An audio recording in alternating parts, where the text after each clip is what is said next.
Hello बच्चों, welcome back. आज हम समझेंगे कि ब्लैक बॉडी क्या होती है। आज का हमारा टॉपिक है what is a black body और black body radiations. Black body radiations और ब्लैक बॉडी क्या होती है। ब्लैक बॉडी क्या होती है, जैसे कि बचपन से पढ़ते आ रहे होंगे आप लोग कि ब्लैक बॉडी पर्टिकुलरली एक वो चीज़ होती है, ब्लैक बॉडी, जिसको मैं वाइट से लिख रहा हूँ। ब्लैक बॉडी कोई पर्टिकुलर एक ऑब्जेक्ट है, कुछ भी हो सकता है, जो उसके ऊपर पड़ने वाली सारी रेडिएशंस, जितनी भी रेज उसके ऊपर पड़ी है, जितनी भी रेडिएशंस या रेज या अलग अलग वेवलेंथ की वेव्स उसके ऊपर पड़ी हैं, उसको एब्जॉर्ब कर ले। रेडिएशंस को, ऑल रेडिएशंस को एब्जॉर्ब कर ले। ये एक ऑब्जेक्ट है, इसके ऊपर जितनी भी रेडिएशंस पड़ी, जितनी भी रेडिएशंस पड़ रही दुनिया भर की, दुनिया सारी की सारी रेडिएशंस को इसने एब्जॉर्ब कर लिया, तो वो ब्लैक बॉडी कहलाएगी। अगर कोई ऑब्जेक्ट है, ये रहा वाइट कलर का, जैसे हम कलर की बात करते हैं, फिर कलर को हटा देंगे। वाइट ऑब्जेक्ट क्या होता है या वाइट बॉडी क्या होती है, पर्टिकुलरली कोई वाइट बॉडी तो होती नहीं, बट वो होती है कि जिसके ऊपर जितनी रेज पड़ी, जितनी रेडिएशंस पड़ी, सारी की सारी रिफ्लेक्ट हो गई, यानी 100% रेडिएशंस रिफ्लेक्ट हो जाएं, उनको बोलते हैं वाइट बॉडी। यही कारण है कि आपको बोला जाता है कि विंटर्स में आप ब्लैक कलर के कपड़े डालो, ब्लैक कलर के ज़्यादा बेटर रहेगा। समर्स में आप वाइट कलर के क्लोथ्स वियर करो। कारण क्या है, क्योंकि विंटर में ऐसा होगा कि जितनी भी रेडिएशंस आ रही हैं हमारे पास, हीट की, लाइट की, सन से आसपास के रेडिएशन जितनी हमारी बॉडी पे पड़े हैं, वो सारी की सारी एब्जॉर्ब हो जाएं, तो हमारी बॉडी को थोड़ी सी हीट मिले। गर्मियों में वाइट इसलिए बोला जाता है कि जितनी रेडिएशंस पड़े वो सारी की सारी, देखो ऐसा होता तो नहीं, आइडियल तो कुछ नहीं होता, सारी की सारी एब्जॉर्ब नहीं होंगी, सारी की सारी रिफ्लेक्ट नहीं होंगी, बट एज्यूम करते हैं कि मैं एक आइडियल ब्लैक बॉडी बनने की कोशिश करें कि जितनी पड़े उतनी की उतनी एब्जॉर्ब हो जाए, तो बॉडी को हीट मिले। गर्मियों में जितनी रेडिएशन पड़े सारी की सारी रिफ्लेक्ट हो जाए, तो हीट ना मिले। तो गर्मियों में वाइट कपड़ों में कम गर्मी लगती है, सर्दियों में वाइट कपड़ों में ठंड लगती है, तो इसलिए बोलते हैं सर्दियों गर्मियों में वाइट और ब्लैक का कॉम्बिनेशन डालो तो सही रहेगा। अब बात यह है कि ये ब्लैक बॉडी का एक नॉर्मल सा आइडिया है, एक ब्लैक बॉडी का नॉर्मल सा आइडिया है। तो मैं तुम्हें पूछूं कि ब्लैक बॉडी होती क्या है। ब्लैक बॉडी वो होती है जिसके ऊपर पड़ने वाली सारी रेडिएशंस एब्जॉर्ब हो जाएं। देखो, ब्लैक बॉडी, दुनिया में हर बॉडी ब्लैक बॉडी की तरह काम करती है। कोई भी ऑब्जेक्ट जिसके ऊपर रेडिएशन पड़ी, वो कुछ को उसको एब्जॉर्ब करेगा। सारे के सारे ऑब्जेक्ट रेडिएशंस को एब्जॉर्ब करेंगे। कुछ हद तक डिपेंड करता है कि ऑब्जेक्ट कैसा है, उसका टेम्परेचर कैसा है, उसका नेचर कैसा है। तो हर ऑब्जेक्ट कुछ रेडिएशंस को एमिट करेगा, यानी रेडिएशन छोड़ेगा, कुछ रेडिएशंस को एब्जॉर्ब करेगा। ये बात तो पक्की है, सब ब्लैक बॉडी की तरह काम कर रहे हैं। बट आइडियल ब्लैक बॉडी कौन है? देखो, आइडियल ब्लैक बॉडी तो वो है, आइडियल ब्लैक बॉडी वो है जो सारी की सारी रेडिएशंस को, ऑल रेडिएशन जो उसके ऊपर पड़ी, सारी रेडिएशन, जितनी भी रेडिएशन उसके ऊपर पड़ी है, उन सबको एब्जॉर्ब कर ले।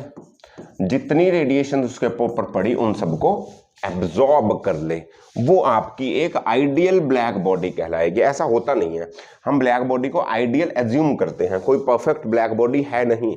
तो जैसे कि एग्जांपल लूंगा, जिसको हम मानते हैं कि परफेक्ट ब्लैक बॉडी है, वो है सन।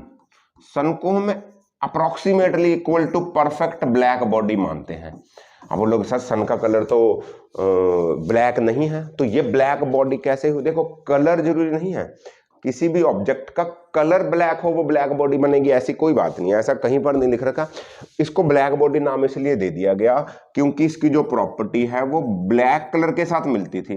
यानी ब्लैक कलर, अभी बताया सर्दियों में ब्लैक कलर क्यों डालते थे, क्योंकि ब्लैक कलर सारी की सारी रेडिएशंस को एब्जॉर्ब कर लेता है, यही तो है कलर। तो हमने बोल दिया कि इसकी प्रॉपर्टीज ब्लैक के साथ मिलती हैं, तो इस बॉडी को जो सारी रेडिएशन एब्जॉर्ब कर ले, इरिस्पेक्टिव ऑफ इट्स कलर, उसका कलर नहीं हमें देखना कि उसका कलर ब्लैक है, ब्लू है, ऑरेंज है, व्हाइट है, ऐसा जरूरी नहीं है।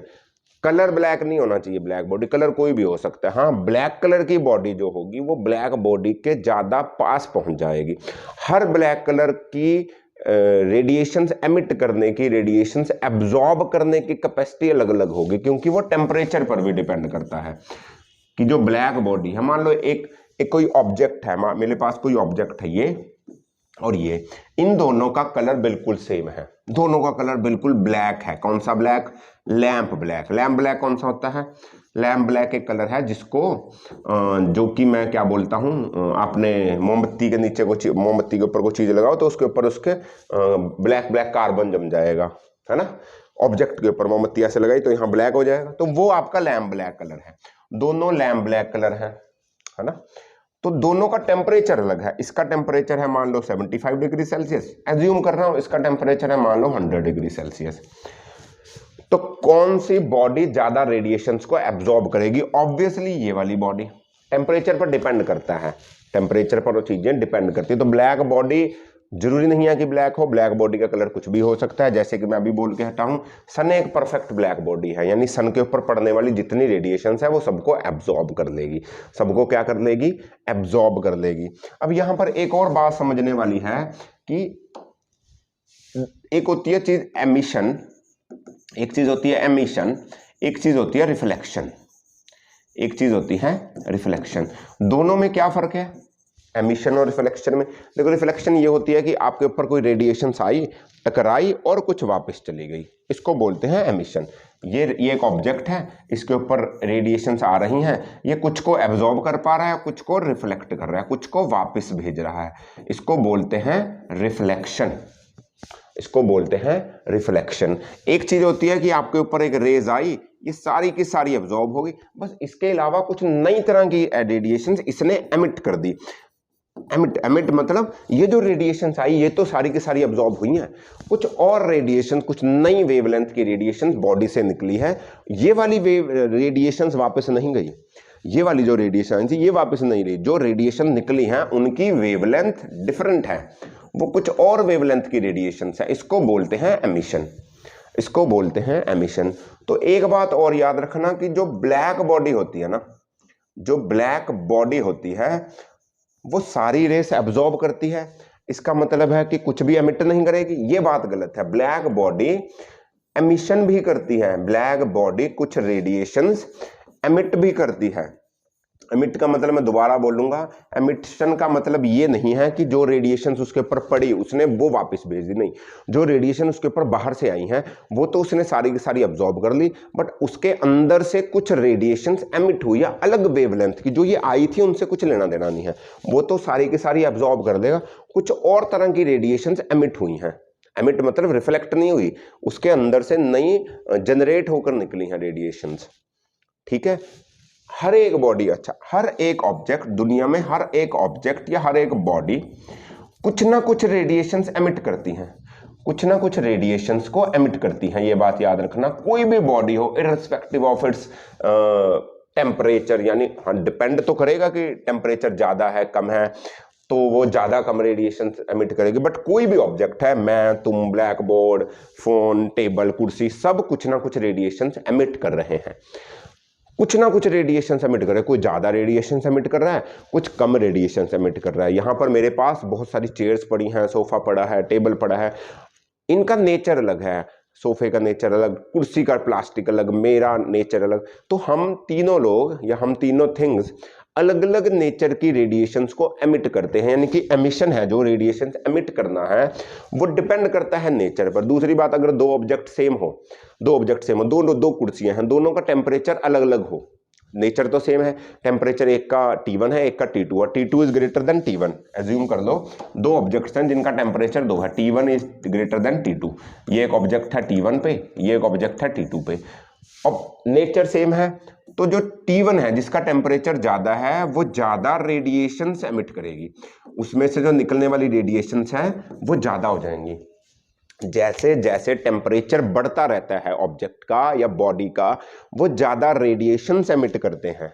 ये सारी बात क्यों बोल रहा हूं मैं, इस बात को याद रखें, ब्लैक बॉडी वो होती थी जो कि कुछ रेडिएशंस को, सारी की सारी पड़ने वाली रेडिएशंस को एब्जॉर्ब कर लेती थी, सारी की सारी पड़ने वाली रेडिएशंस को एब्जॉर्ब कर लेती थी। अब हमारे पास कंसेप्ट है ब्लैक बॉडी रेडिएशन क्या चीज होती है। देखो, ब्लैक बॉडी तो सारी रेडिएशंस को एब्जॉर्ब करेगी तो रेडिएट तो कर नहीं पाएगी कुछ एनर्जी, ये बात गलत है। ब्लैक बॉडी कुछ रेडिएशंस को एमिट भी करती है, कुछ रेडिएशंस को, अलग वेवलेंथ की रेडिएशंस को एमिट करती है, उसको इस एब्जॉर्प्शन से कोई लेना देना नहीं है। तो जो वो रेडिएशंस एमिट कर रही है उसको बोलते हैं ब्लैक बॉडी रेडिएशंस। उनको क्या बोलते हैं? Black body radiation. इसी ब्लैक बॉडी रेडिएशन के बेस पर आप अगले लेक्चर में, अगले टॉपिक में धीरे धीरे आप दो लॉ पढ़ोगे, वीन्स डिस्प्लेसमेंट लॉ और हम बोलते हैं स्टीफन्स लॉ। ये दो लॉ ये ब्लैक बॉडी रेडिएशंस के ऊपर ही आएंगे, अगले लेक्चर में बात करेंगे कि अभी के लिए सिर्फ ब्लैक बॉडी और ब्लैक बॉडी रेडिएशन समझो। Black body, perfect black body, ideal black body वो होती है जो, आइडियल ब्लैक बॉडी वो होती है जिसकी एमिसिव पावर 1 हो, जिसकी एब्जॉर्प्टिव पावर भी 1 हो, जिसकी एमिसिव पावर भी 1 हो, जिसकी एब्जॉर्प्टिव पावर भी 1 हो। इसका क्या मतलब है? एमिसिव पावर यह है कि कितनी उसकी एमिट करने की कैपेसिटी है, जितनी उसकी एमिट करने की कैपेसिटी। मैं दोबारा बोलता हूं, यहां इस लॉ में इसको समझेंगे। ई क्या होती है? एमिसिव पावर या एमिसिविटी। ए होती है एब्जॉर्प्टिविटी। ब्लैक बॉडी की एमिसिविटी और एब्जॉर्प्टिविटी दोनों इक्वल होती हैं। ये कैसे हो सकता है? ये बताया किरचॉफ्स ने। एक किरचॉफ नाम का भी लॉ था, किरचॉफ्स लॉ। इसने क्या बोला? इसने बताया कि जो बॉडी बेटर एब्जॉर्बर है वो बेटर एमिटर होगा। मतलब जो बॉडी ज्यादा अच्छा एब्जॉर्ब कर सकती है, जो ज्यादा अच्छा एब्जॉर्ब कर सकती है, वो ज्यादा अच्छा एमिट भी कर सकती है। बेटर एब्जॉर्बर ही बेटर एमिटर होगा। तो मैं बोलूं अगर ब्लैक बॉडी की एब्जॉर्प्टिव पावर ज्यादा है, सबसे ज्यादा एब्जॉर्ब कर रही है, तो सबसे ज्यादा एमिट भी करेगी। तो एमिट नई तरह की रेडिएशंस करेंगी। समझने की बात है। एक तरीके से और समझो, एग्जांपल के रूप में मेरे पास दो ऑब्जेक्ट्स हैं, एक ऑब्जेक्ट ये रहा, एक ऑब्जेक्ट ये रहा। ये मान लो परफेक्ट ब्लैक बॉडी है, परफेक्ट ब्लैक बॉडी। ये आइडियल ब्लैक बॉडी नहीं है, ये नॉर्मल कोई ऑब्जेक्ट है, ब्लू कलर का एग्जाम्पल ले लो, ब्लू कलर का ऑब्जेक्ट है ये, पर ब्लैक बॉडी नहीं है, आइडियल ब्लैक बॉडी नहीं है। तो ब्लैक बॉडी के ऊपर जितनी रेडिएशंस आई, एग्जांपल ले लो, ब्लैक बॉडी पर रेडिएशंस जो आई 500 आई, तो उसने 500 की 500 रेडिएशंस को एब्जॉर्ब कर लिया होगा। समझे मेरी बात? इसके ऊपर 500 रेडिएशंस आई तो उसने एब्जॉर्ब किया। एग्जांपल के तौर पर मान लो इसने 200 रेडिएशंस को एब्जॉर्ब कर लिया, 300 रेडिएशंस को इसने रिफ्लेक्ट कर दिया। इसका मतलब ब्लैक बॉडी ज्यादा एब्जॉर्प्शन कर पा रही है, जितनी आई उतनी एब्जॉर्ब कर ली, तो इसकी एब्जॉर्प्टिविटी 1 हो गई। सारी की सारी रेडिएशन ऑब्जॉर्ब, 100% एफिशिएंसी इसकी, एब्जॉर्प्टिविटी 1 होगी। अब ये कुछ रेडिएशन एमिट भी तो करेगी, ये कुछ रेडिएशन एमिट भी करेगी, जिसको ब्लैक बॉडी रेडिएशन बोलते हैं। तो ये कितनी रेडिएशन एमिट करेगी? ये रेडिएशन भी ज्यादा एमिट करेगी। कितनी? ये मान लो रेडिएशन भी करेगी एमिट 500, इसकी एमिसिविटी भी 1 हो गई। ये रेडिएशन एमिट करेगी जितनी एब्जॉर्ब कर पाए उसके आसपास की, 250, 200, 300, कुछ भी। इसकी एमिशन, एब्जॉर्प्शन भी कम है, एमिशन भी कम है, क्योंकि इसने एब्जॉर्ब ज्यादा की है तो इसकी एमिशन भी ज्यादा होगी। तो इसकी एब्जॉर्प्टिव और एमिसिविटी बराबर होती है। जो अच्छा एब्जॉर्बर है वो अच्छा एमिटर भी होगा। ये बोला किरचॉफ्स ने, इसको बोलते हैं किरचॉफ्स लॉ। हाँ, हालांकि वो बुक में वेवलेंथ की बात करता है, सिंपल भाषा की बात कर रहा हूँ। अच्छा एब्जॉर्बर अच्छा एमिटर होता है, जो ज्यादा एब्जॉर्ब करेगा वो ज्यादा दे भी पाएगा। समझे? समझे? ओके। तो ये एक परफेक्ट ब्लैक बॉडी है, एक ब्लैक बॉडी रेडिएशंस और ब्लैक बॉडी का कंसेप्ट है। तो होपफुली जो आपको समझ में आया होगा। अगले टॉपिक में हम वीन्स डिस्प्लेसमेंट लॉ और स्टीफन्स और बोल्ट्जमैन लॉ को कंसीडर करेंगे। तब तक पढ़ते रहिए, एंजॉय करिए। ऑल द वेरी बेस्ट बच्चों, बाय बाय।